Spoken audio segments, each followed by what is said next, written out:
Muito boa noite. Silvio, seja muito bem-vindo ao nosso podcast da Integrare. Hoje o nosso tema é CAA.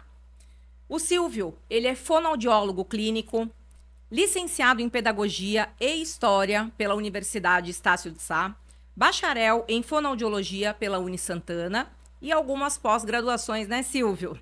Graduação em Libras, Educação de Surdos, aba no autismo, transtornos da fala e da linguagem e CAA pela Sociedade Brasileira de Fonoaudiologia. Seja bem-vindo. Obrigado, Ive. É um prazer estar aqui nesse podcast para falar desse tema tão importante e para os pais, né, das nossas crianças que também acompanham cada dia. E a CAA, ela é muito importante na vida das crianças autistas. Muito legal. Por isso que hoje nós vamos responder algumas perguntas que chegaram até a Integrare, desmistificando um pouquinho esse tema que é tão relevante hoje em dia, né? Então vamos lá. Silvio, muito se fala em CAA, né?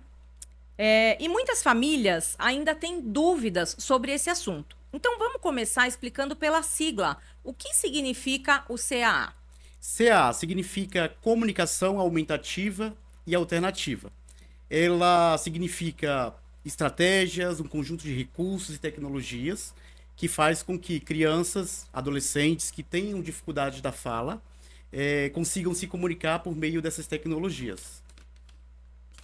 Certo. Então, primeiro, já explicamos a sigla, né?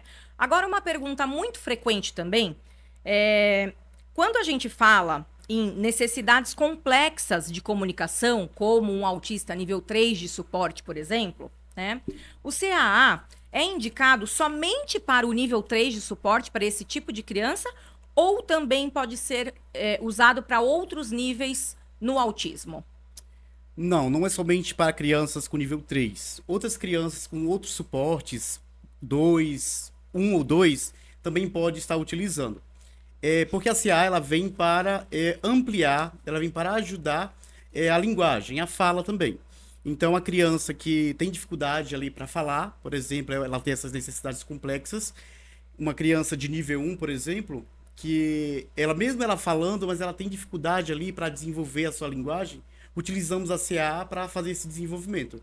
Então, para todos os níveis de suporte, 1, 2 e o 3, a CAA é indicada. Muito bem. Nesse mesmo gancho, né, Silvio, muitas famílias ainda têm receio de usar a comunicação aumentativa alternativa, achando que o filho não vai falar e vai ficar apenas apontando. A CAA, ela atrasa a fala? Isso mesmo? É mito ou é verdade? Então, isso é um mito, né? Ela não impede a fala. Na verdade, ela vai desenvolver a comunicação. Porque o que a gente precisa pensar é assim. Antes da fala, a gente tem que saber que a criança precisa se comunicar. Então, a CA vem justamente para isso, para a gente dar possibilidade dessas crianças que têm essas necessidades complexas na comunicação, possam se comunicar, possam fazer pedidos, possam falar, mostrar o que deseja, o que está sentindo. Então, a CA vem para isso. Exato, você tocou num ponto importante, porque então se confunde um pouquinho também a comunicação, né? O comunicar e o falar, assim, né? A verbalização das palavras. Essa diferença também é importante para a gente entender um pouquinho, né? É importante. Por exemplo, quando chega a mãe no consultório, lá na nossa clínica, a coisa que ela pergunta é: meu filho vai falar? Então, logo de cara, eu já falo para a mãe: mãe, vamos pensar primeiro que a criança precisa se comunicar. A fala vamos deixar lá no topo, ela vai ser a última de todas. Vamos começar lá de baixo, vamos ver o que é que ela faz para se comunicar. Depois disso, pensamos na fala. Então, fala e comunicação são coisas diferentes, mas pensando que o principal objetivo nosso, enquanto terapeuta, quando chega uma criança no consultório, é fazer com que ela se comunique. E a CA vem para isso, para aquela criança que não verbaliza, ela tem essas necessidades complexas de comunicação.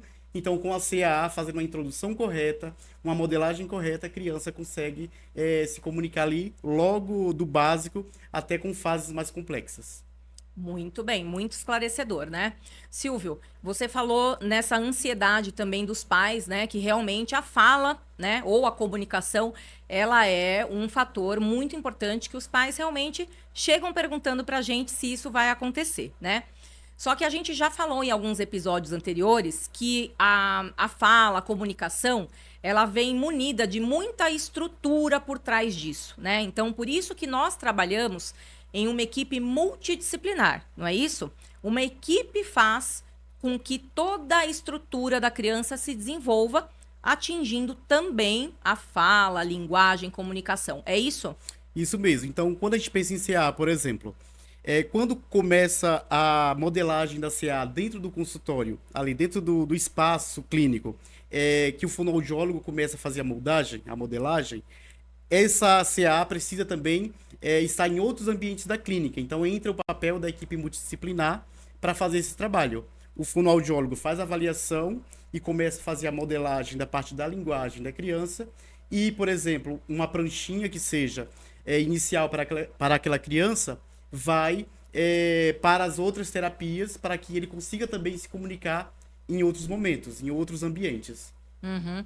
Eu acho que em algum momento a gente vai chegar lá, mas a família, a equipe, a escola, enfim, todo mundo que está de apoio precisa estar na mesma onda, né, Silvio? Senão não funciona. Sim, então é um conjunto. Na verdade, é a clínica, família e escola.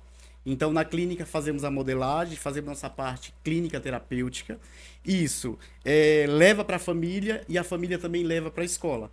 Quando a gente fala dessa pranchinha, por exemplo, de comunicação, que a gente vai falar um pouco mais para frente, a criança vai levar essa prancha para casa, feita a modelagem em casa, e também na escola precisa estar a prancha.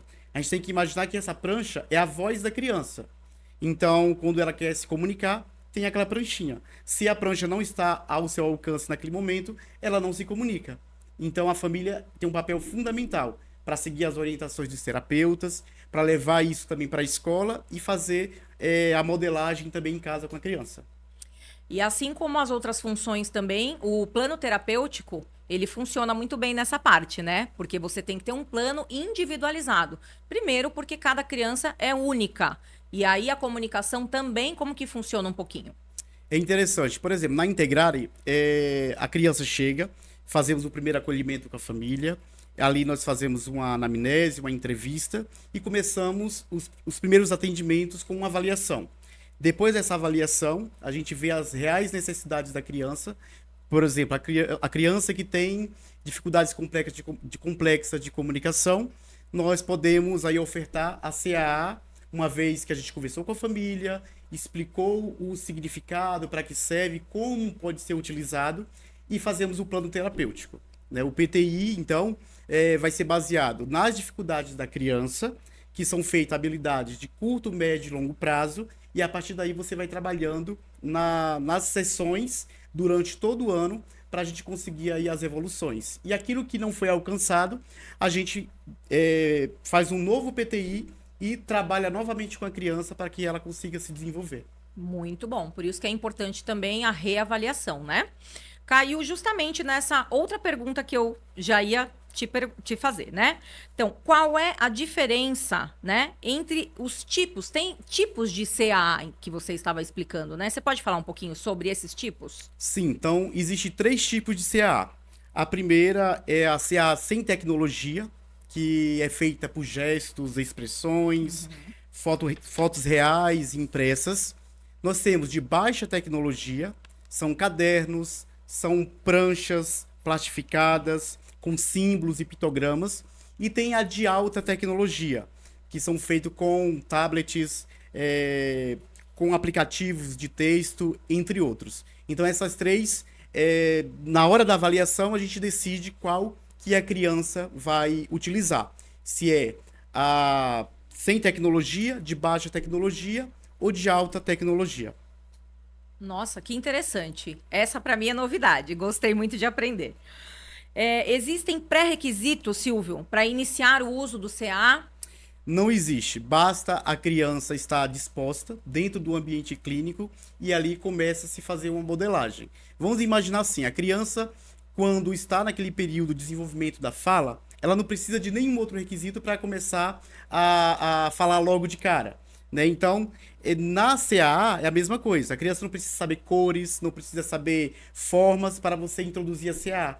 Pelo contrário, basta ela estar disposta a querer aprender e o terapeuta está ali para fazer a modelagem. Então, não tem pré-requisitos. A criança pode começar desde novinha, quanto mais cedo ela estiver exposta a CAA, melhor, porque assim ela vai conseguir desenvolver mais e ter uma comunicação mais efetiva. Começando com pranchas mais simples e depois elas vão ficando mais complexas, com mais páginas, para que possa fazer pedidos, possa também fazer comentários e assim por diante. Que legal, interessante. E Silvio, nessa equipe multidisciplinar que a gente trabalha, por exemplo, na Integrare, né? Quem é que pode avaliar e modelar o CAA? Qual é o terapeuta que pode cumprir esse papel? O principal terapeuta que pode fazer a avaliação e a modelagem da CAA é o fonoaudiólogo. Inclusive, agora no mês de outubro, saiu uma resolução do Conselho Federal de Fonoaudiologia, que é a 799/25, que vai falar justamente do papel do fonoaudiólogo como principal atuante no processo de avaliação e modelagem da CAA. O que acontece é que outros terapeutas, dentro de uma equipe multidisciplinar, pode também prestar um auxílio para o fonoaudiólogo, para a criança e para a mãe, para que essa comunicação seja efetiva. Eu tinha falado antes que não adianta a criança aprender só a CAA dentro do consultório, mas ela precisa ir para outros ambientes. Então, nesse momento, a equipe multidisciplinar é muito importante e a família também. Mas o principal mesmo é o fonoaudiólogo que avalia. Certo, essa expansão, então, ela faz parte, né? Porque nós estamos falando realmente de um trabalho complexo e que envolvem várias habilidades e características. Então, quando a equipe multidisciplinar ela atua, né, em conjunto, eu acho que o trabalho é muito mais satisfatório, né? Com certeza, né? Então eu vejo isso diariamente, por exemplo, principalmente na hora de planejar e de elaborar os relatórios. Então a equipe multidisciplinar sempre está ali se conversando, né, para que quando façamos os nossos relatórios, possamos falar a mesma língua, né, porque afinal é a mesma criança que a gente vai estar falando, e dentro dessa área da CA é a mesma coisa. Eu faço a modelagem, eu passo para a equipe como fazer também, porque não adianta o fonoaudiólogo ser o único que sabe a CA e o restante da equipe não sabe, então entra o papel do fonoaudiólogo para fazer essa ponte com os outros terapeutas e ali a CA ela vai se completando dentro da clínica. Muito legal. Silvio, como tornar a linguagem mais funcional para as crianças com o uso do CA?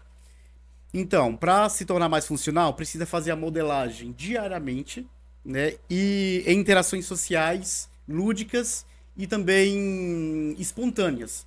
Então, por exemplo, no dia a dia da criança, na hora que está comendo, na hora que está brincando, você pode utilizar a CA para isso. A criança está lá no chão brincando e de repente você vai pegar a sua pranchinha com CA, coloca lá nas páginas das cores, por exemplo, e você começa com a criança. Eu quero o carrinho vermelho. Então ela vai apontar para o vermelho e para o carrinho. E aí, fazer uma modelagem correta, a criança vai apontando. Só lembrando que a CA, ela não fica só no apontar. Por exemplo, eu tenho pacientes aqui na Integrare que começou com a gente não falando nada. Ele tem 5 anos de idade, não falava nada, e depois que nós fizemos a modelagem com a CA, além dele fazer o apontamento na pranchinha, agora ele está falando algumas palavras da prancha. E o que é mais interessante é que a prancha de alta tecnologia, que é feita no tablet, ele gravou a voz dele nos pictogramas da pranchinha no tablet. E isso é muito legal. A mãe ficou maravilhada, porque foi uma surpresa.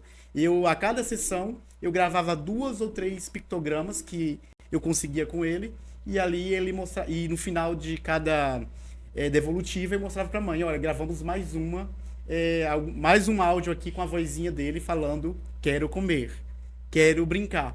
Então, uma criança que é nível 3, com necessidades complexas de comunicação, com o uso da CAA, além de apontar, ele começou a falar. Então, a CAA é para isso. Ela amplia as possibilidades de comunicação. Ela não para no apontar. ela vai muito mais além do que isso.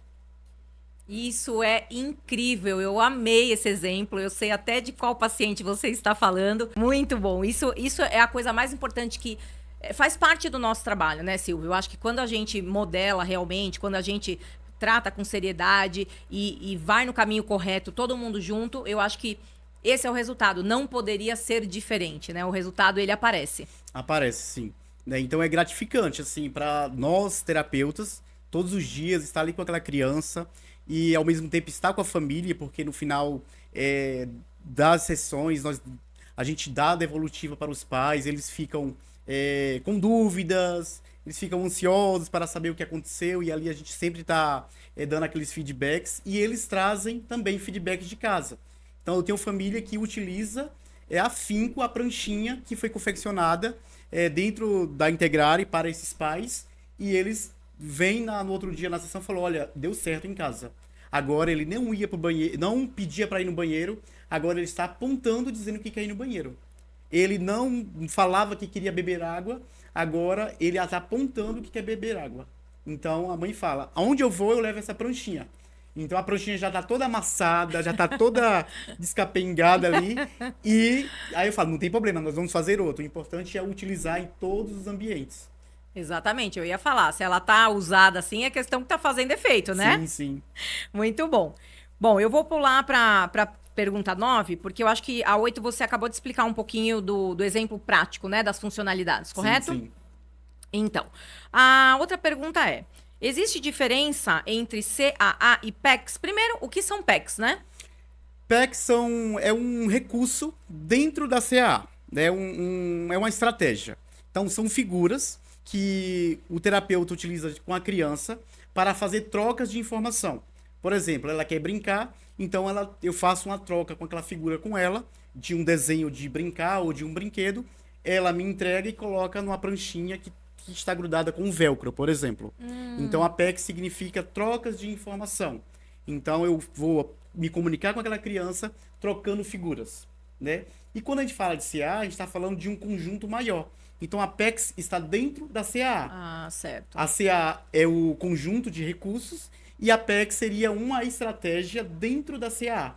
Né? Imagina assim, uma grande bola que é a CAA e dentro dessa bola tem vários elementos que são as PECs, por exemplo.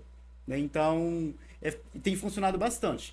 Porque tem criança que ainda não consegue apontar, porque tem muitas dificuldades, assim, por causa do seu grau complexo do seu diagnóstico. Então, a gente utiliza com as PECs, com figurinhas com velcro, e ali fazendo uma ajuda total, por exemplo, colocamos lá numa prancha maior e vai grudando uma sequência de figuras para que ela consiga fazer essa troca de comunicação. Você quer brincar? Sim. Então você entrega a figurinha para ela e ela gruda lá numa prancha maior e ali você dá o brinquedo para ela.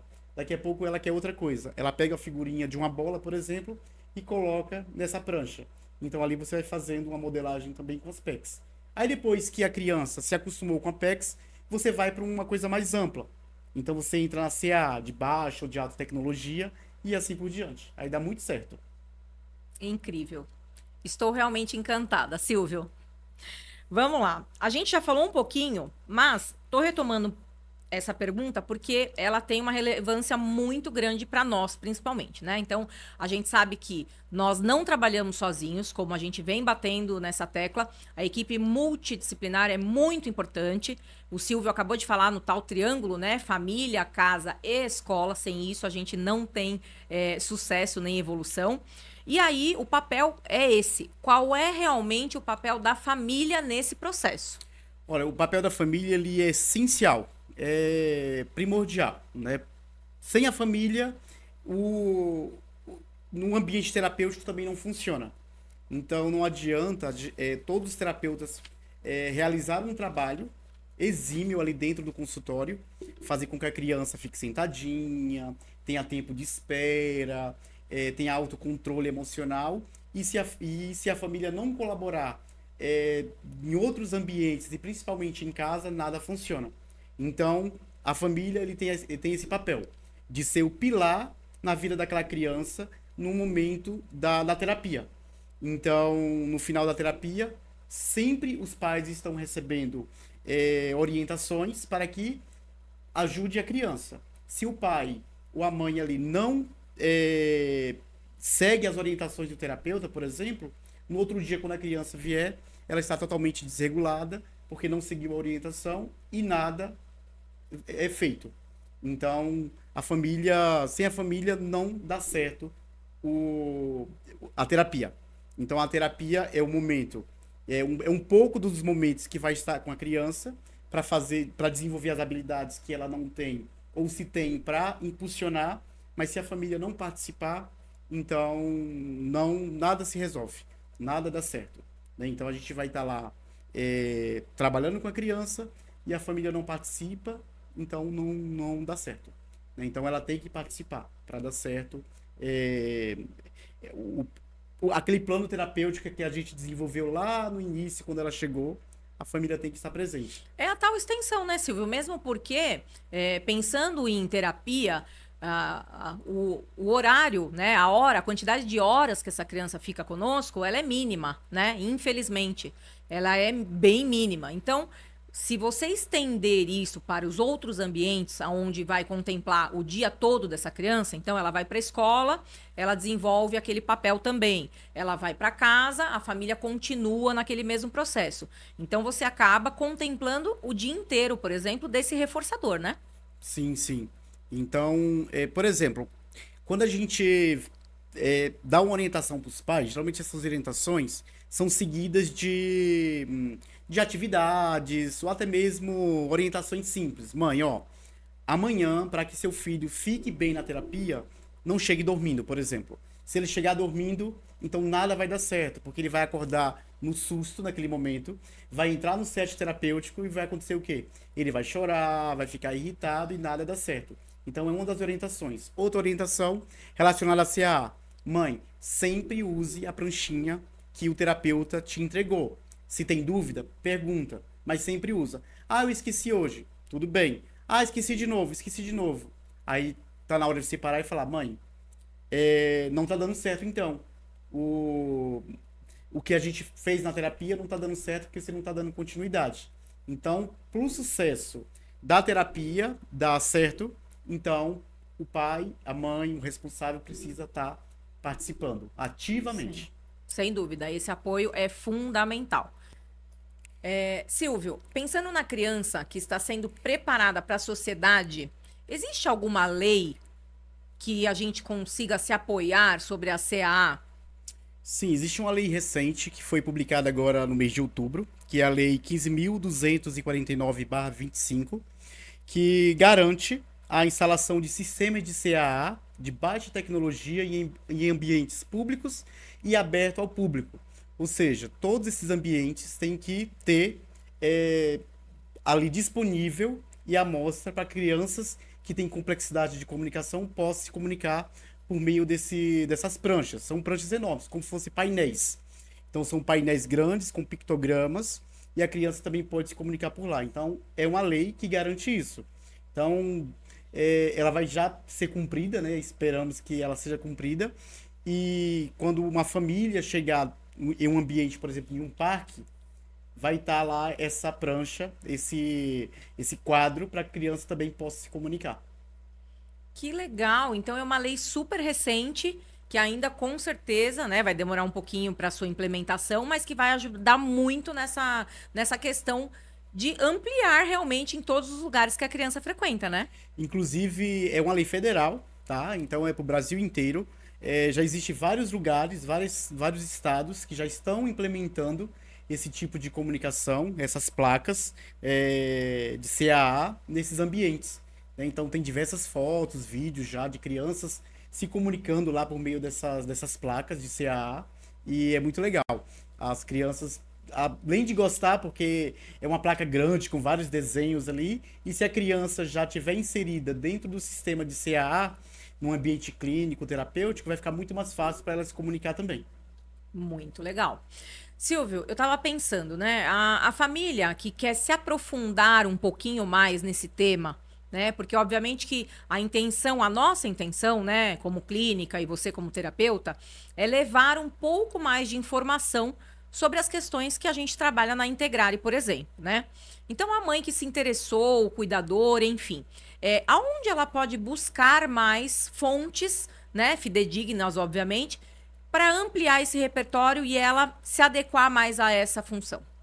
Olha, na própria internet tem diversos artigos que vão falar sobre a CAA e a importância e a eficácia desse sistema de comunicação para com as crianças, jovens, até mesmo para adulto, né? Só lembrando que a CAA não é só para criança autista, mas para qualquer pessoa que tenha dificuldade de comunicação, né? Então a gente fala de criança porque é o nosso foco enquanto clínica, mas ela serve para qualquer idade, qualquer pessoa. Então ela pode buscar na internet, em vídeos, né, de pessoas gabaritadas na área de CAA, fonoaudiólogos que falam muito sobre esse tema. Então é um tema em alta, porque ele é importante e realmente traz uma eficácia na comunicação da criança. Então a família pode estar procurando nesses lugares que vai encontrar. Silvio, pensando no CAA, que ele é um conjunto de recursos e estratégias aplicado à terapia, correto? Sim. Desenvolve mais um pouquinho esse assunto pra gente. Ela como um recurso funciona da seguinte forma. A criança, ela chega no consultório, você faz uma avaliação prévia para saber exatamente quais as necessidades reais da criança. Uma vez que você encontra essa dificuldade, seja ela dificuldade complexa de comunicação, ou seja, uma criança não verbal, ou até mesmo uma criança que fala, mas só que não desenvolve tanto essa fala. Então vai entrar esses recursos e essas estratégias, que são 3. São a CAA, né, que é a comunicação aumentativa e alternativa sem tecnologia, que são gestos, por exemplo, a Libras, ela entra como um recurso sem tecnologia. É também uma forma de comunicação de CAA dentro de um ambiente clínico. Depois entra a CAA de baixa tecnologia, ou seja, são pranchas, cadernos organizados com símbolos, pictogramas, que pode ser utilizado também. E avaliando melhor, se a criança tem possibilidade, a família também tem condições, ela pode adquirir uma CAA de alta tecnologia, ou seja, com tablets, aplicativos de texto ou de voz e assim por diante. Então todos esses recursos estão dentro da terapia. E na hora da avaliação você vê o que é adequado para cada criança. Silvio, muito interessante aquela questão que a gente tocou, né, do CAA ser um conjunto de recursos e estratégia utilizada dentro da terapia, porque eu já escutei por várias vezes as famílias trazerem que eu ainda não quero entrar com a CAA, eu não confio na CAA porque ela vai atrasar a fala do meu filho. Então isso é muito comum a gente escutar, né? E por tudo que você explicou, eu acho que é justamente ao contrário, né? Porque você, pelo que você disse, você pode já entrar com a CAA, ela não deve ser o último recurso. A criança não falou, você esgotou suas possibilidades de estratégia e aí sim você vai entrar com a CAA. Então, isso é totalmente ao contrário, né? Os estudos mostram exatamente, o meu raciocínio, ele tá certo? Está certo. Ela não pode ser o último recurso. A CAA, esses recursos, eles têm que chegar desde o início. Eles têm que estar lá no início para ampliar a possibilidade de comunicação da criança. Então, imagina assim, a criança ela precisa, só uma analogia, aquela criança que está aprendendo a ler. Antes de ler, ela precisa de algumas coisinhas. Então, figuras, juntar uma figura com a outra, uma palavra com a outra e chega na leitura. Antes da comunicação, ela tem que ter a CAA, ela tem que ter esses recursos. Então ela saber que cada figurinha daquela, cada pictograma daquele simboliza alguma coisa e quer dizer alguma coisa. Então por isso que ele vem antes e não depois. Porque senão, se você deixar ele por último, dá uma impressão que a CAA esgotou todas as possibilidades e a CAA vai ser minha última possibilidade. Se não for ela, nada se resolve. Não, tem que ser primeiro. Então... E é engraçado pensando realmente nesse cenário, porque como a gente vive muito nesse mundo atípico, né, de crianças atípicas, pensa ao contrário numa criança típica. Quando ela começa a desenvolver a fala, o que os pais fazem? eles não mostram o objeto, eles não apontam e repetem aquele objeto. Pensando numa associação, é mais ou menos isso, né? Isso mesmo. Não, então, uma criança com necessidades complexas de comunicação, que não consegue desenvolver ali uma comunicação funcional, que é essa palavra, ela não tem funcionalidade na sua comunicação. Então, vamos utilizar a CA desde o início. Né? Então, utilizando ali, ela vai começar aos poucos, com aquela modelagem, a se comunicar. Lembra que eu trouxe aqui um exemplo de que a criança não se comunicava, passou a se comunicar por meio de uma prancha de baixa tecnologia dentro do ambiente terapêutico, levou isso para casa, sistematizou em outros ambientes, voltou para a clínica e agora começou a falar algumas palavras, gravando em uma prancha de alta tecnologia, que foi no tablet. Então é isso aí. Então por isso que ela vem antes e não depois. Então, olha que interessante essa construção do passo a passo. Então, esse é o caminho. Esse é o caminho, né? Então, lembrando que não precisa de pré-requisito. Basta a família dizer, eu quero que meu filho se comunique. Então, vamos utilizar CA desde o início. E a fala, a gente vai, aos poucos, modelando e ver qual a possibilidade que essa criança vai ter de fala. Primeiro, vamos fazer ela se comunicar. Depois, eu penso se ela vai falar ou não vai falar. Ela sabendo que quer água, que quer dormir, que quer brincar, é o mais importante nesse momento. A fala vem depois. Porque é isso, né? A criança atípica, inclusive um gatilho para desenvolver uma crise, por exemplo, né? É exatamente esse, é a falta de comunicação. Então, quando ela não consegue se comunicar, gera todo esse desconforto, né? Então, não importa se é a fala. Então, é o modo, ela conseguiu se comunicar, legal, ela expressou algum sentimento que ela queria. Então, aí ela ameniza a crise, ameniza tudo isso. Então, por isso que essa comunicação, seja ela qual for o meio que ela está, né, desenvolvendo, ela é tão importante. Inclusive, uma das coisas que mais faz as crianças se desregularem dentro do ambiente clínico, além de todas as dificuldades que ela traz com ela por causa do diagnóstico, é a comunicação. Então, ela não consegue se comunicar, porque às vezes ela quer um brinquedo que está naquela sala, e está dentro do armário e ela sabe que está lá, e ela não sabe te falar que quer aquele brinquedo. Então ela vai se desregular, vai gritar, vai chorar, vai se jogar no chão, vai te empurrar, tudo para dizer eu quero o brinquedo que está no armário. E uma vez que a criança tem uma prancha de baixa tecnologia, iniciando ali a sua modelagem de comunicação, ela vai olhar lá e pode me apontar para os animais e eu sei que ela quer. Ou a criança que fala já, animais. Mas aí com a pranchinha ela pode apontar e falar, eu quero animais. Ela apontou para 3 coisas e falou, eu quero animais. Olha só como ela já estendeu, então, né, essa comunicação. E assim uma coisa puxa a outra também, né? Sim, sim. Bom, estamos chegando ao fim. Quando o papo é bom, passa muito rápido. Mas eu acho que foi muito valioso, muito esclarecedor. Eu quero agradecer imensamente, Silvio, primeiro por você fazer parte da Integrare e segundo por essa aula que você deu hoje aqui pra gente. Eu espero que ajude, né, muitos pais, colaboradores, enfim, todo mundo que se interessa por essa área, né, pelas crianças atípicas que a gente cuida com tanto amor e carinho. Então, muito obrigada mais uma vez e até o próximo episódio. Eu que agradeço pelo convite mais uma vez, por desenvolver esse tema tão importante. Falar para as famílias que não tenham medo da CAA, né, dessa comunicação aumentativa e alternativa. Falar que nós, terapeutas da Integrare, estamos aqui prontos para acolher a sua criança e dizer que a nossa prioridade é cuidar. Cuidar bem para que ela possa ter uma excelente comunicação, seja por meio de CA, seja por meio de fala, outros recursos aí envolvidos. Muito obrigado.